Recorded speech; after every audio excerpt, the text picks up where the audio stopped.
Now that Halloween is getting much closer, I thought I would look at a more family-friendly style of Halloween film, which I like the family-friendly ones. I think they're really, really good stepping stones for kids to get into the genre without it being too aggressive or too mature.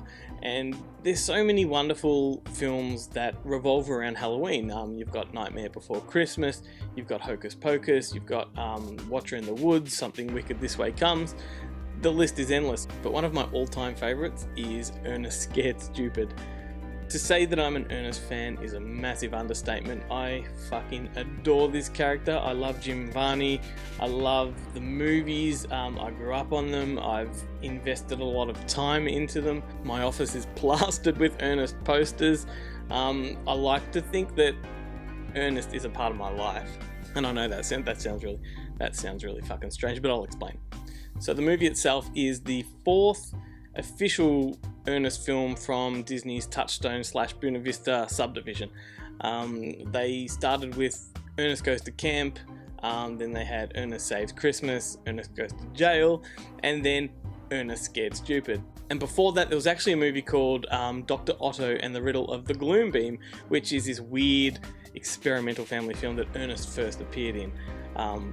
But it wasn't one of the Disney ones. The creators, John Cherry, Coke Sam's, and Jim Varney himself, went ahead and forged a franchise beyond Disney and did a whole lot of other sequels, which were not as good.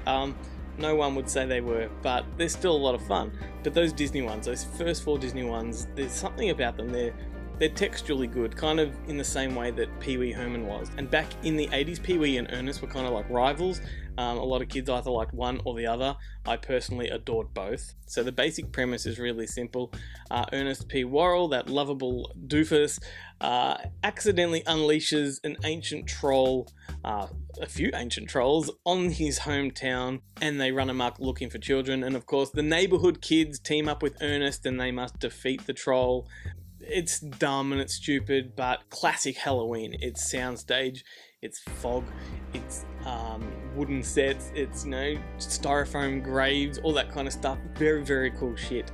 In fact, an interesting piece of trivia is that the Chiodo brothers, who did Killer Clowns from Outer Space, a cult classic, actually did a lot of the puppets in Ernest Scared Stupid. And if you watch the film, right at the end when there's a whole lot of trick-or-treaters, you can see the Killer Clowns making a cameo appearance, which is totally cool. That's like an R-rated horror film appearing in a sort of a G-rated PG Disney film. Very cool. It is the second holiday-themed Ernest film following Saves Christmas, and I kind of wish they'd done a whole lot more holiday-themed ones, because there's something about these two that sort of give them a legacy. They sort of have a real cult following because of the holiday association. Every single year at Christmas or Halloween, these films get played on television, whereas arguably the better film, which would be Goes to Camp, doesn't get that repeat value. It's got its following, but it is not a tradition like these ones are. And I would even concede that Scared Stupid is probably the most kiddie of them all, even though it's a bit darker. It's very, very frivolous. It's very, very stupid. The jokes are really infantile. It appeals much more to a preschool demographic than it does, say, a sort of an elementary / primary school demographic. But I kind of think that adds the charm. It makes it a very, very cool little gateway film. And of course, sadly, Disney dropped out after this one because it didn't have the box office take-in that the other ones did. So they jumped ship, and as I said before, the creators went ahead and forged ahead without Disney. And before they settled on the title for Ernest Scared Stupid, they went through a whole lot of other ideas, and some of the names that they came up with for it, and I kid you not, there's Ernest and the Troll, Ernest and the Curse, and then they thought, hey, how about Ernest Scared Stiff? Ernest Scared Stiff. Rightio. If you're watching and you don't know Ernest P Worrell, or even Jim Varney for that matter, just go up and hit Wikipedia and have a look. Jim Varney was this amazing actor from Kentucky who landed the role of Ernest through a series of commercials that he did in the character for a company created by John Cherry, and they were just advertisements. He was this character that would sell soft drinks. He would sell car insurance or cars or whatever, and he was so popular that they thought, let's capitalize on this and make a movie out of this guy.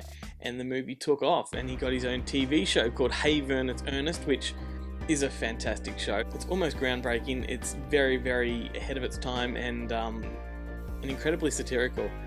So anyway, Jim Varney also went on to make other films. He was Slinky Dog in the first 2 Toy Story movies, and he also appeared in Disney's Atlantis. He was Cookie, the character of the little, I guess you could call him a redneck guy. And he made a whole lot of other films. He collaborated with the likes of Billy Bob Thornton. He worked with Comic Relief with Robin Williams and Whoopi Goldberg. And he was an actor that was really underappreciated in many regards. And he was weighed down by Ernest. There's no doubt about it. The Ernest character defined who he was and really sabotaged a lot of opportunity for him to forge a legitimate theatrical career. So it was a real love-hate relationship that he had with Ernest. Of course, Ernest made him, rich. Ernest sort of made him famous, but it's a tough thing for an actor to sort of be nailed down to one particular thing. Nevertheless, Ernest has made millions of people happy throughout the world, and he continues to do so. And if you really, really give a shit, which you should, about who Jim Varney was, I recommend a couple of books. There's one here called Keeper of the Clown. It's written by John Cherry, the guy that made most of the Ernest films. It's an okay book. It's full of bullshit. He says right at the start that some of this is true and some of it isn't. I've embellished for the sake of entertainment, so you never quite know what's real and what's not. So the one I would recommend is by Justin Lloyd. It's called The Importance of Being Ernest, and this is a biography written by his nephew, Jim Varney's nephew, Justin Lloyd. And it's not so much about Ernest as it is about his life. I don't want to go on about it too much, but it's a really, really good read, and anyone that loves film, that loves the industry and loves comedy really should check it out. So the way I got involved with Ernest is there is a comedian in America called Billy Crank, who I do a lot of work with, and Billy was actually selected by John Cherry to become the son of Ernest in what they hoped would be a reboot film. I hooked up with Billy a long time ago and started writing a lot of material for him, so I ended up writing a whole lot of sketches for this character that we actually called Ernie Worrell, and we wrote a feature film, and everything was going good. There was interest from producers and whatnot, but then those guys that created the property kind of had a change of heart, and things fell to shit. I've actually got the story and the electronic press kit and all the cool stuff that you can see that we created on the fakeshemp.net website, so just follow the link at the bottom of the screen and have a look. It's a good story. Never came to fruition, but Billy Crank and I still work together, and Billy's pretty cool, and he, just like me, fucking loves Ernest. I can totally relate to Ernest Scared Stupid. Almost every kid that grew up in the 80s and 90s can relate to that. We didn't have all these cell phones and stuff to keep our fingers and minds busy. We had to actually go outside and get some sticks and build something or do something. Me and my friends, we would always build haunted houses. We would always build tree houses. We would go out and we would make paths and make up stories and have these big imaginations about what if this was happening or this is happening. Well, in Ernest Scared Stupid, it is happening. Something's happening, and it's awesome. They've got a tree house, and a troll comes out from underneath it, and their good old buddy Ernest tries to help them defeat it and figure out what the heck's going on. So I absolutely love this movie, and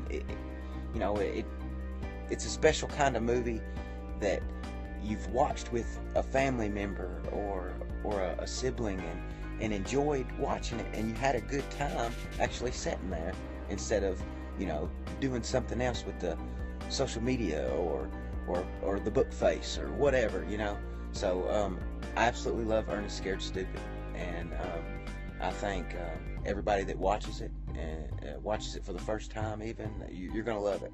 Okay, shit, I kind of lost myself. We didn't really talk about Ernest Scared Stupid as much as we talked about Jim Varney and myself. Anyway, Ernest Scared Stupid is one of those great traditional Halloween films that's suitable for everyone. It's not too easy to come by in Australia, but I'm sure you can find it online, and I really highly recommend it. Go and check out Ernest Scared Stupid. Touchstone Pictures. Monstrous trolls have sprung to life. I sure hope you're from Cleveland. And now Ernest P Worrell is springing into action. He'll try anything. I know Tai Chi Kung Fu, chow mein. And everything. Your shoes untied. To save the day. It's showtime. It's Ernest P Worrell in a brand new movie. Ernest Scared Stupid. How about a bumper sandwich, booger lips? Know what I mean? Starts Friday, October 11th at a theater near you. You better buckle up, booger lips.